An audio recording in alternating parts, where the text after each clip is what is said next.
Regardez bien cet avion. Ce que vous voyez, c'est le F-35 Lightning II, un chasseur de 5e génération, conçu pour voler sans être vu, frapper sans être entendu et connecter les champs de bataille de demain. Derrière ce design furtif et ses moteurs puissants se cache un des programmes militaires les plus ambitieux, les plus coûteux et les plus débattus de l'histoire moderne. Dans ce documentaire, nous allons explorer les origines, les technologies, les défis et les controverses qui entourent le F-35, sans parti pris, un regard neutre sur un programme qui redéfinit la guerre aérienne du XXIe siècle. Si vous appréciez ce genre de contenu factuel et approfondi, pensez à vous abonner. Maintenant, découvrons ensemble l'histoire du F-35 Lightning II. Dans les années 1990, après la guerre froide, les États-Unis cherchent à moderniser leur flotte aérienne. Leurs appareils vieillissent et les coûts d'entretien explosent. L'objectif, développer un avion unique, modulaire, capable de remplacer plusieurs modèles à la fois. En 1994, le Pentagone lance le programme JSF, Joint Strike Fighter, deux concurrents Boeing avec X-32, Lockheed Martin avec le X-35. En 2001, après une série de tests, Lockheed Martin est choisi. Le X-35 devient le F-35 Lightning II.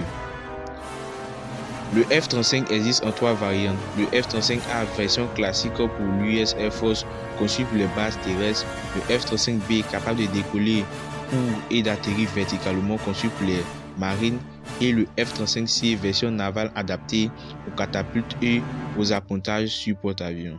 Chaque version a ses contraintes techniques et ses ajustements, mais toutes partagent un élément commun, la furtivité et la fusion de données. Le F-35 est un chasseur furtif. Sa forme, son revêtement et son design réduisent drastiquement sa signature radar. À l'intérieur, il embarque une suite de capteurs avancés, radar AESA, capteur infrarouge, détection à 360 degrés. Toutes ces données sont fusionnées et affichées au pilote sur un écran unique via un casque spécial connecté. Ce casque permet de voir à travers l'avion, littéralement.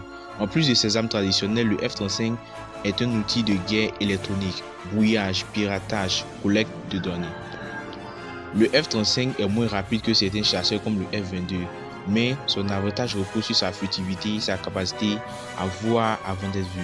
Il peut transporter des missiles air-air, des bombes guidées en version furtive, tout est emporté en soute. Sa manœuvrabilité est bonne, mais pas exceptionnelle. L'accent est mis sur la supériorité des formations et la guerre en réseau. Le F-35 est le programme militaire le plus cher de l'histoire, près de 1700 milliards de dollars sur plusieurs décennies. Le coût unitaire est estimé entre 80 et 100 millions de dollars selon la version. La maintenance est-elle aussi coûteuse? Ces chiffres ont soulevé de nombreuses critiques, notamment sur le retard, les problèmes techniques et les dépassements de budget. Plus de 17 pays participent ou ont acheté le F-35. Royaume-Uni, Italie, Pays-Bas, Japon, Corée du Sud, Australie, Pologne et d'autres. Cela en fait un avion standardisé pour l'OTAN et ses alliés, facilitant l'interopérabilité et les opérations conjointes. Chaque pays l'adapte à ses besoins, certains comme Israël l'ayant modifié localement. Face au F-35, plusieurs avions de nouvelle génération sont en service. Le Su-57 russe furtif mais peu produit, le J-20 chinois puissant mais encore secret, le Rafale français très polyvalent mais non furtif. Le F-35 se distingue par son intégration numérique et son rôle central dans les guerres modernes connectées.